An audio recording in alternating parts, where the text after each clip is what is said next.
Hello, dear students. I am Dr. Namrata Khemraj Yadav. I am Assistant Professor in Department of Business Administration Commerce at Government Mira Girls College, Udaipur. Now we are well versed that we are going to study principles of marketing, and in the last week we studied definition. पिछले class में हमने पढ़ा विपणन की परिभाषाएं. आज हम पढ़ेंगे विपणन की प्रकृति और क्षेत्र. We are going to study nature and scope of marketing.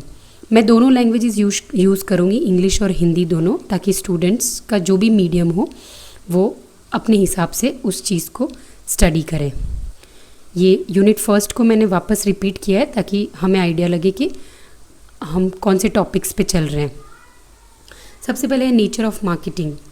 Marketing is the social process by which individuals and groups obtain what they need and want through creating and exchanging products and value with others. Nature पढ़ रहे हैं हम, यानी कि प्रकृति क्या होता है. तो मार्केटिंग की जो नेचर होता है उसमें हम स्टडी करेंगे कि मार्केटिंग में क्या क्या चीज़ें ऐसी हैं जो उसके सराउंडिंग में हैं, उसके फ्रेमवर्क में हैं, जिनके बिना मार्केटिंग का कोई काम होगा नहीं. नेक्स्ट है scope of marketing. It means the practice of company involving in the different types of entity such as goods, service, experience, event, persons,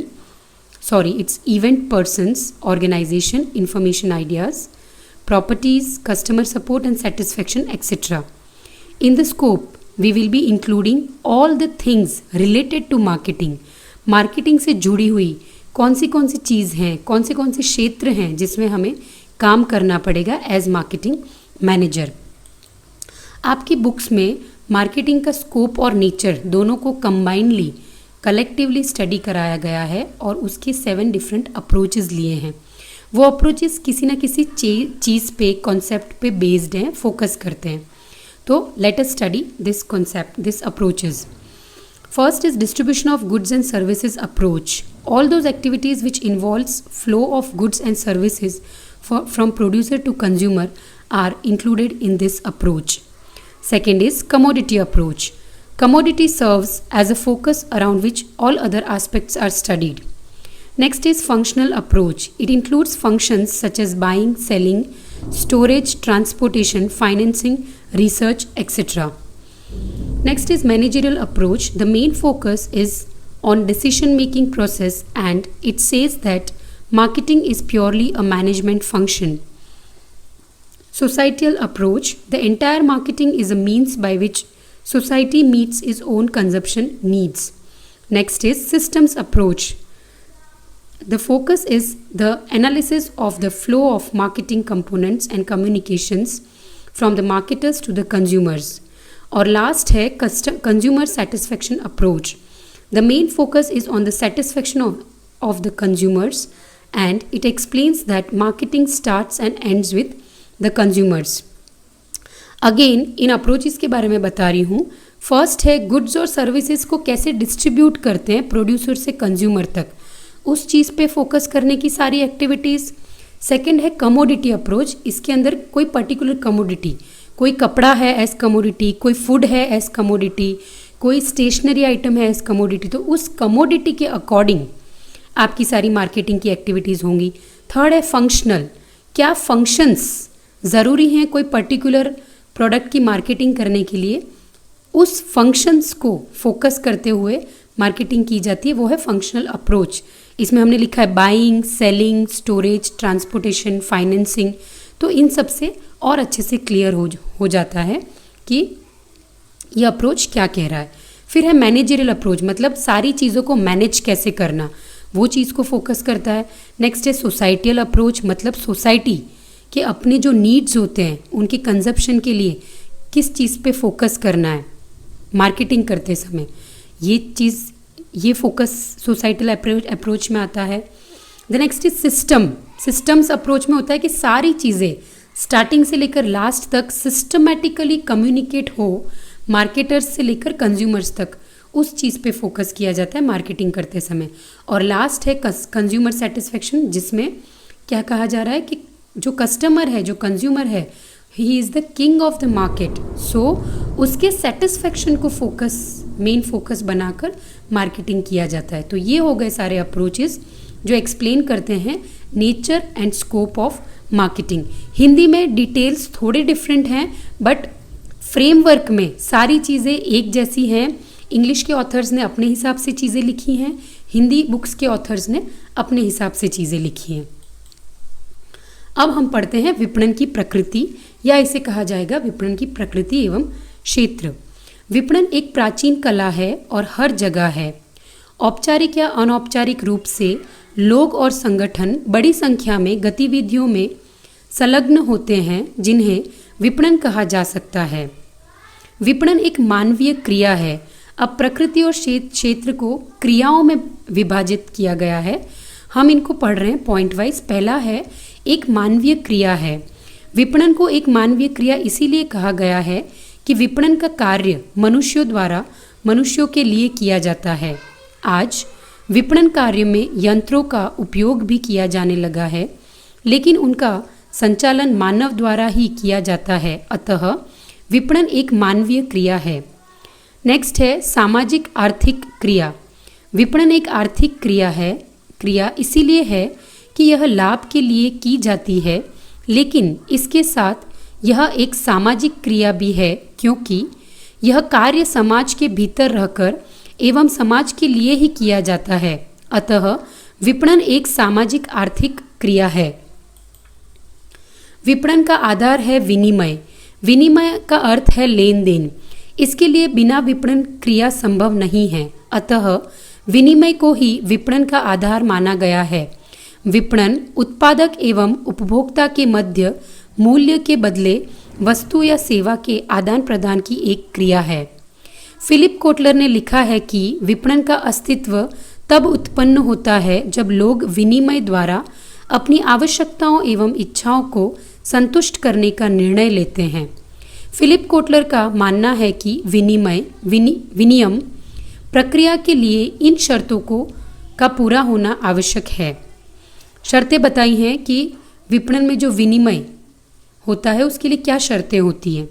पहला है कम से कम 2 पक्षकारों का होना। एक पक्षकार के पास मूल्यवान उत्पाद सेवा का होना जिसकी दूसरे पक्षकार को आवश्यकता हो। दूसरा पॉइंट है पक्षकार संदेशों के आदान प्रदान एवं सुपुर्दगी में सक्षम होने चाहिए। तीसरा है पक्षकार दूसरे पक्षकार के प्रस्ताव को स्वीकार करने या निरस्त करने के लिए स्वतंत्र होना चाहिए। नेक्स्ट है प्रत्येक पक्षकार का यह मानना कि दूसरे पक्षकार के साथ लेन देन करना उचित है। ये हो गई सारे पॉइंट्स पक्षकार 1 और 2 की। अब नेक्स्ट है सृजनात्मक क्रिया। विपणन एक सृजनात्मक क्रिया है।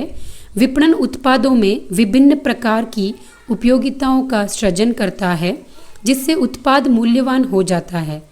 विपणन द्वारा उत्पादों में निम्न प्रकार की उपयोगिताओं का सृजन किया जाता है, जैसे कि रूप उपयोगिता।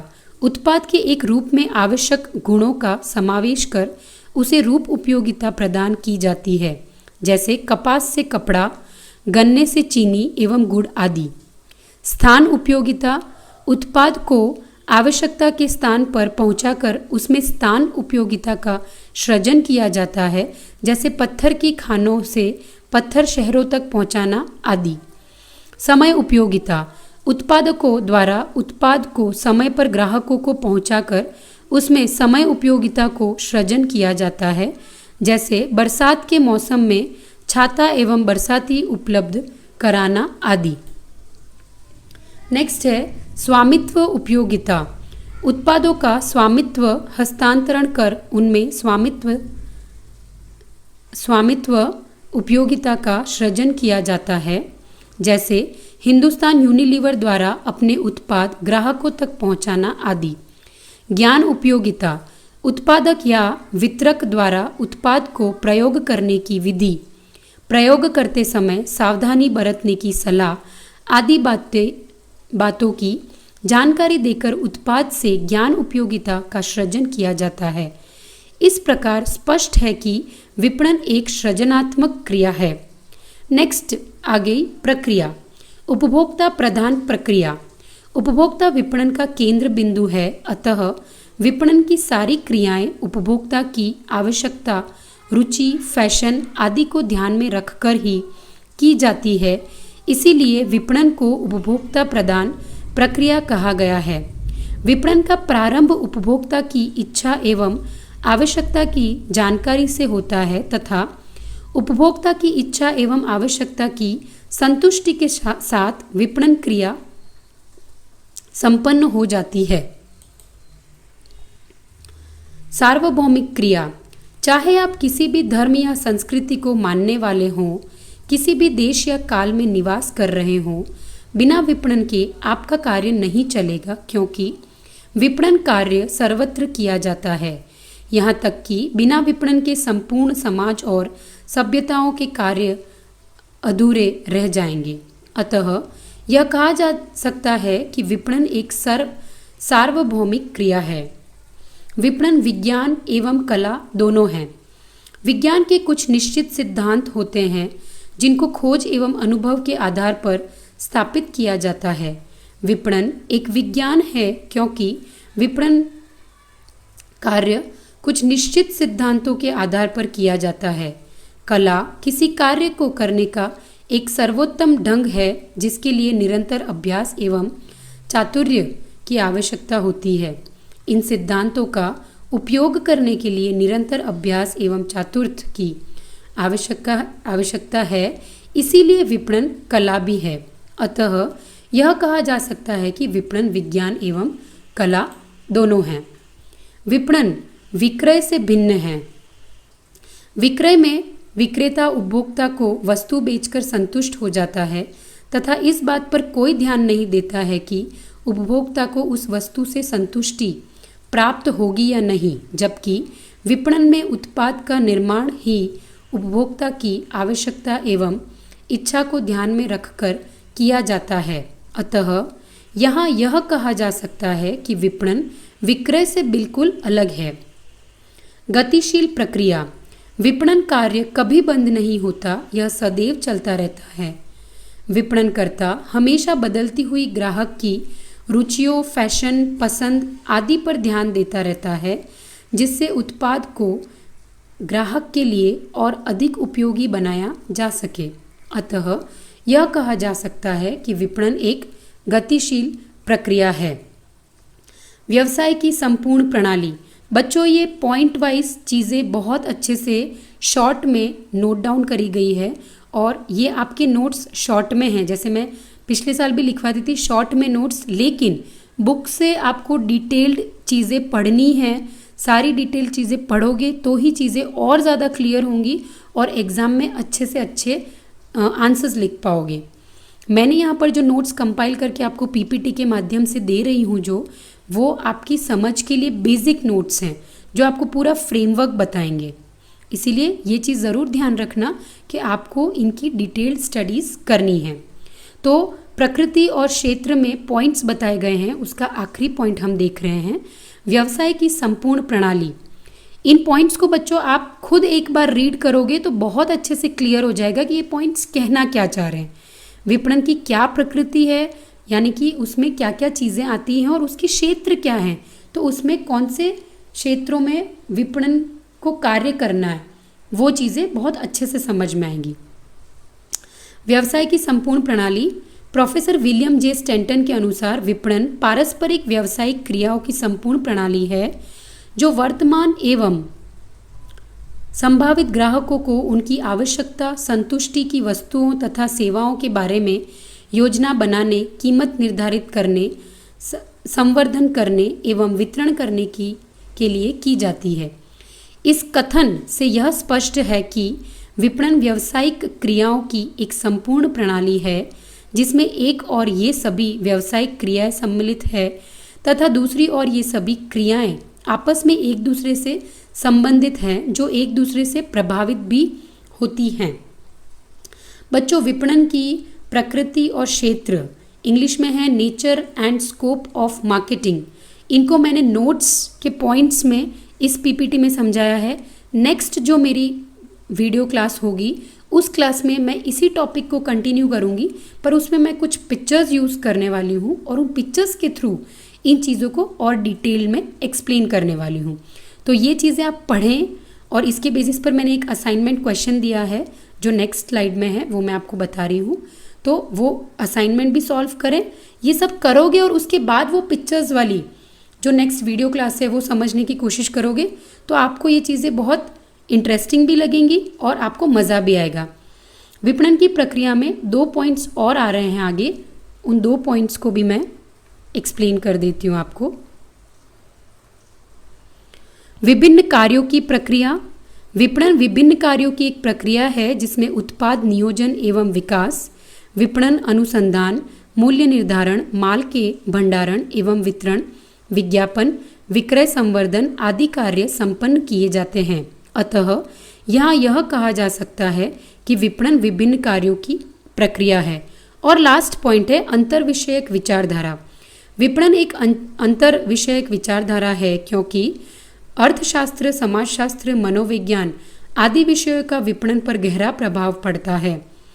प्रभावी विपणन के लिए इन विषयों का ज्ञान होना परम आवश्यक है। तो ये हो गई बच्चों आज की क्लास। अब आज का असाइनमेंट क्वेश्चन ले लीजिए। Right a short note on nature of marketing. विपणन की प्रकृति पर एक शॉर्ट नोट लिखना है आपको। वो शॉर्ट नोट आपका 1 पेज का आंसर होना चाहिए। यहाँ मैंने जो चीज़ें लिखी हैं इनको एज इट इज़ कॉपी नहीं करना है।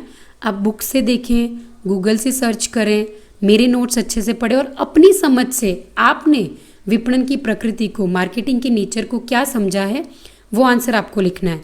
जैसे कि मैंने लास्ट टाइम कहा था, इस बार फिर से कह रही हूँ, असाइनमेंट्स डेट वाइज कंप्लीट करके रखना बच्चों। जब भी कॉलेज आओगे सारे असाइनमेंट्स एक साथ कलेक्ट करके और उन्हीं के बेसिस पर इंटरनल असेसमेंट होगा, इसलिए असाइनमेंट्स को सीरियसली लेकर उनको कंप्लीट करना। और ये भी हो सकता है कि हम बीच में कभी आपसे ऑनलाइन ही असाइनमेंट्स भी मंगवा लें। आप उनकी फ़ोटोज़ खींच के और आपको हमें भेजना पड़ेगा हमारे व्हाट्सएप ग्रुप पर।